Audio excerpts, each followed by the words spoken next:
Maqaa Abbaa kan Ilmaa kan Hafuura Qulqulluu Waaqa tokkoo Ameen.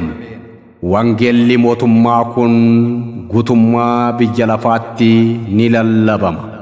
Wangeela Maatiyos boqonnaa 24 lakkoofsa 14.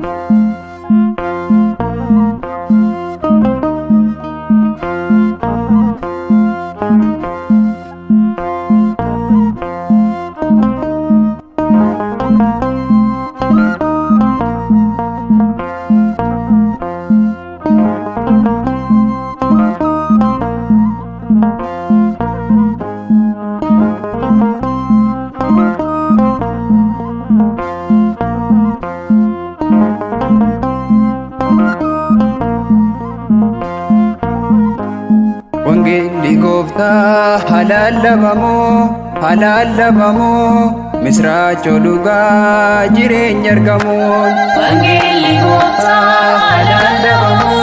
halaalabamoo misraachoo dhugaa jireenya argamuun. Wangeelli Gooftaa halaalabamoo misraachoo dhugaa jireenya argamuun. Wangeelli Gooftaa halaalabamoo misraachoo dhugaa jireenya argamuun.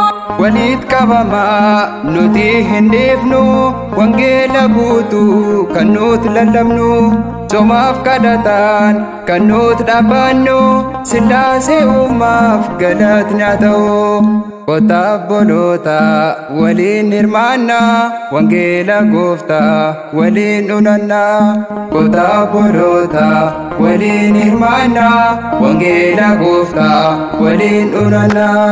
Wangeelli Gooftaa halaalabamoo misraachoo dhugaa jireenya argamuun. Sagaleen uumaa du'oota kaasaa awwaala diigee jireenya labsaa.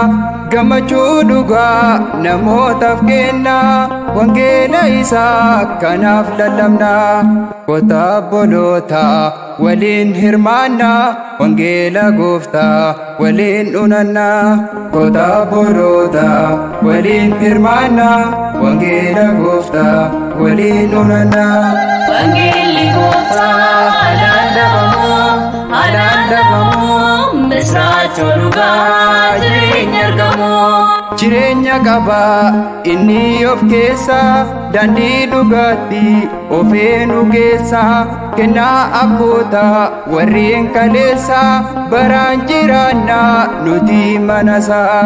Kottaa obboloota waliin hirmaannaa wangeela Gooftaa waliin dhunannaa. Kottaa obboloota waliin hirmaannaa wangeela Gooftaa waliin dhunannaa. Wangeelli Gooftaa halaalabamoo misraachoo dhugaa jireenya argamuun. Amantaan tokko Gooftaan nuuf kenne tawaahidoodha kunoo carroomne. Dogmaaf qannoonaan kan nuti lallabnu wangeelli Gooftaa hin daangeffamu. Kottaa obboloota waliin hirmaannaa wangeela Gooftaa waliin dhunannaa. Kottaa obboloota waliin hirmaannaa wangeela Gooftaa waliin dhunannaa. Wangeelli Gooftaa halaalabamoo misraachoo dhugaa jireenya argamuun. 70 ol gognii kenname mee yaadannu abbootii kalee. Firaaf qabeenyaa hundaa dhiisanii wangeela Gooftaa addunyaaf labsanii. Kottaa obboloota waliin hirmaannaa wangeela Gooftaa waliin dhunannaa.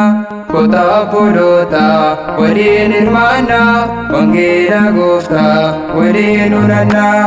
Wangeelli Gooftaa halaalabamoo misraachoo dhugaa jireenya argamuun. Wangeelli Gooftaa halaalabamoo misraachoo dhugaa jireenya argamuun.